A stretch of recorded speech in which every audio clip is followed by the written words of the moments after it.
Welcome to our channel. Today we how to update Kubernetes deployment replicas with kubectl, quick tutorial step-by-step clearly. To update Kubernetes deployment replicas using kubectl, start by ensuring your Kubernetes cluster is running. Open your terminal or command prompt. Check the current deployment and its replica count by using the command kubectl get deployments. Identify the name of the deployment you wish to update.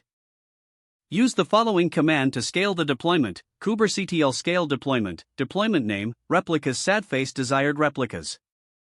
Replace deployment name with the name of your deployment. Replace desired replicas with the new number of replicas you want. Execute the command. Wait for a moment while Kubernetes updates the deployment. To confirm the update, run the command kubectl get deployments again. Check the replicas column to verify that the count has changed to your desired number.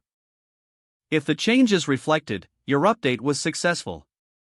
If not, troubleshoot by reviewing any error messages. Remember that scaling down might lead to loss of in-progress transactions in your application. Once satisfied, you can further manage your deployment with other kubectl commands as needed. If the page does not load, refresh the browser or try again in a private or incognito window. Make sure you are using the correct email address, then retype it carefully to avoid small typos. If your password is not accepted, use the reset option and create a new strong password you can remember.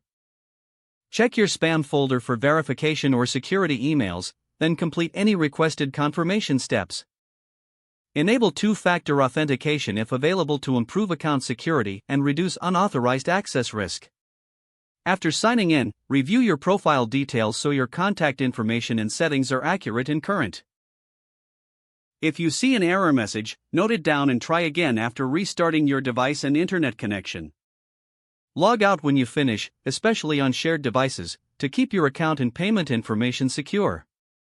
If the page does not load, refresh the browser or try again in a private or incognito window. Make sure you are using the correct email address, then retype it carefully to avoid small typos.